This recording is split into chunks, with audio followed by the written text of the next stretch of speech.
Ed Joyce, I guess it goes without saying, a disappointing 3 days. Yeah, very disappointing. We've played some good cricket in the two games before this, and we thought we turned a bit of a corner, but Notts played very well in this game. Won the toss. I think it was a big toss to win on that wicket, and played really well, and we've certainly come out second best.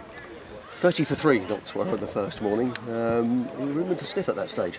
Yeah, we were. I thought McGuffin and Ollie Robinson in particular bowled fantastically well. And if we got another wicket or two that morning, we were in a great position, because I think about 3 under 350 was probably par. I thought it was a very, very good wicket here, as it always is. Bit in it for the seamers in the first day, and then a bit of turn coming later into the game. So Horsham always do a really good job of that.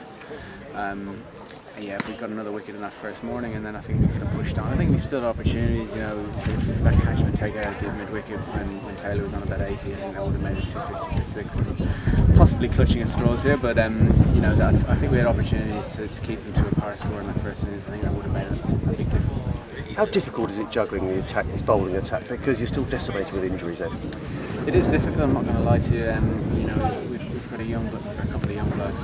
Matty Hobson's played every game this year, and we certainly hadn't earmarked him for that, but fair play to him for staying fit and running in and bowling his heart out. He's probably not fully ready to be playing every game, and it'd be great to have him as one of a four-man seam attack. Instead we're having to rely on him as a third seamer, and as I said, I'm certainly not criticising him at all, because I'm very grateful that he's staying on the park. But at the moment we're quite reliant on Ollie Robinson and Steve McGuffin, and we're trying to find a spin bowler to do a good job for us, and Ash Saeedi's done okay leading into this game, and obviously we've had Peter Burgoyne playing in this game, who didn't have a great game, but we thought he bowled pretty well up at Edgbaston on an awful wicket. So we're still searching for sure. I mean, we were hoping to play a four-man seam attack all year and use Luke Wells and Chris Nash as the spinners, and that's we're not able to do that. So we're very reliant on a few guys.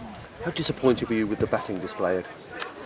I was disappointed. I think, as I said, we batted really well. Even the first innings at Somerset were 220 as par. We got close to that, and I thought we had a sit down before those two games, the two games just played before this one, and had a really good sort of heart to heart. What are we going to do? What are we going to try? And I thought we really lived it in those two games. This game, I have a little bit of sympathy for us, our batting unit, because it's hard when you get the team gets 550 and you think you possibly don't have the weapons you need as a bowling attack, and you don't feel like you can win games, and that puts you into slightly negative frame of mind. But saying that, as professional batters, we've got to be better as a unit. As I said, I thought we were good the previous two games. We just weren't good enough in this game. Both innings, a lot of sort of starts, which shows people are in decent nick, which is disappointing. We had enough guys in nick to get decent scores, especially on a good wicket like this one. And we gave away too many wickets. How concerned are you by the form of the batsman, Ed? As I said, I'm not concerned at all, if I'm being honest. I think it was more of an attitude thing this game more than anything else. As the previous two games, I think we really turned a corner. We'd spoken about it very maturely. We had Nick Potters come and do a really good session with us, just as a sort of sit down and what do we want to do in the second half of the season. And I think we did that really well. I think we batted very well at work, albeit on a very flat wicket, but then played decently in the first innings, Somerset, and then exceptionally well second innings to set up a possible victory there. And then we just haven't done it here. There's no fault on the wicket here. We just weren't good enough. In terms of a physio report, how hopeful are you of getting some of the other bowlers back maybe for upcoming matches at Lords, which is the next championship match? Not overly optimistic, if I'm being honest. There's always the chance of getting a lone player in. Chris Jordan's a possibility for that game. It would be great to have him back in, crossing our fingers and toes and legs and stuff to get him back into the team. Because he adds so much to us, not mainly with the ball, but obviously with his fielding and his batting as well. It'd be great to have him back, even for the 50 over comp, would be fantastic as well. So, fingers crossed. You talk about the loan market. Is there activity there, Ed? Not as far as I know, but I'm just looking ahead a couple of weeks, so there might be. Let's look at the table, because Sussex have slipped into the bottom two, and a few disgruntled voices around Horsham.